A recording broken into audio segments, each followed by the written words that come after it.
Hey guys, welcome back to my channel Bru vlogs. So ఇవాల్టి మన వీడియోలో peanut powder recipe ఎలాగ చేయాలో చూసేద్దాం. Only in 30 minutes.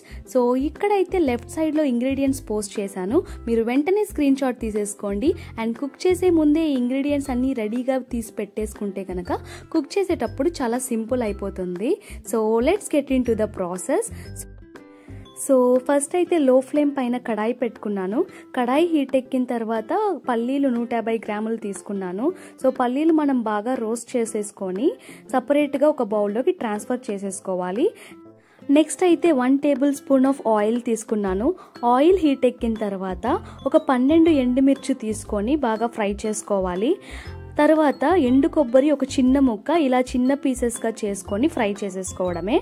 ఆ తర్వాత ఒక 1 టేబుల్ స్పూన్ ఆఫ్ పచ్చిశనగపప్పు వేసుకొని బాగా రోస్ట్ చేసుకోవాలి. సో నెక్స్ట్ అయితే 1 టేబుల్ స్పూన్ ఆఫ్ తెల్ల నువ్వులు తీసుకోవాలి. జస్ట్ ఒక 5 సెకండ్ రోస్ట్ చేస్తే సరిపోతుంది. సో ఈ ఇంగ్రీడియంట్స్ మొత్తాన్ని ఒక బౌల్లోకి ట్రాన్స్ఫర్ చేసుకోండి. అండ్ నెక్స్ట్ అయితే 1/2 టేబుల్ స్పూన్ ఆఫ్ ఆయిల్ తీసుకొని అందులో జీలకర్ర 1 టేబుల్ స్పూన్ వేసుకొని రోస్ట్ చేసుకోవాలి. వెంటనే ఒక చిన్న సైజులో ఉన్న చింతపండు తీసుకొని జస్ట్ ఇలాగ వీడియోలో చూపించినట్టుగా రోస్ట్ చేసుకొని స్టవ్ ఆఫ్ చేసేసుకోండి. సో ఆల్రెడీ మనం రోస్ట్ చేసుకున్న డ్రై ఇంగ్రీడియంట్స్ మొత్తాన్ని చల్లార్చిన తర్వాత ఇలా మిక్సీ జార్లో తీసేసుకొని 1 టేబుల్ స్పూన్ రాళ్ళుప్పు వేసుకొని గ్రైండ్ చేసేసుకోవాలి.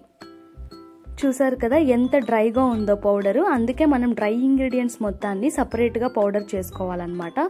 సో ఇప్పుడైతే మనము ఈ పౌడర్ని ఒక బౌల్లోకి ట్రాన్స్ఫర్ చేసేసుకుందాం. అండ్ ఇప్పుడైతే మనం ఆల్రెడీ రోస్ట్ చేసి పెట్టుకున్న పల్లీలు కూడా మిక్సీలోకి వేసేసుకుందాం. వేసేసుకొని ఒక 9 నుంచి 10 వెల్లుల్లిపాయలు తీసుకొని గ్రైండ్ చేసేసుకోవడమే. గ్రైండ్ చేయడం కూడా ఒక ట్రిక్ చెప్తాను. ఏంటంటే మీరు మామూలుగా గ్రైండ్ చేసేటప్పుడు ఆ కంట్రోల్ స్పీడ్ బటన్ ఉంటుంది కదా, అది రైట్ సైడ్కి తిప్పుతారు. సో రైట్ సైడ్కి తిప్పే బదులుగా మీరు లెఫ్ట్ సైడ్కి జస్ట్ ఆగి తిప్పితే గనక మనకు పల్లీల పొడి అనేది గరుగ్గా ఉంటుందన్నమాట. సో అలా ఉండడం వల్ల తినేటప్పుడు చాలా టేస్టీగా ఉంటుంది. మరీ మెత్తగా అయిపోతే గనక అంతగా బాగోదు. సో పీనట్ పౌడర్ లేదా పల్లి కారం పొడి లేదా పల్లీల పొడి లేదా పప్పుల పొడి అయితే రెడీ అయిపోయిందండి. సో ఇప్పుడైతే నేను ఒక కంటైనర్లో తీసుకొని స్టోర్ చేసేసుకుంటున్నాను.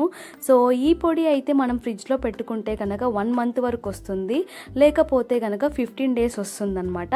సో ఈ పల్లి పొడి అయితే మనం అన్నంలోకి, దోశలోకి, చపాతీలోకి, ఇడ్లీలోకి, పెరుగన్నంలోకి వేసుకొని బాగా తినేసేయచ్చు. అంత టేస్టీగా ఉంటుంది. తప్పకుండా మీరు కూడా ట్రై చేయండి.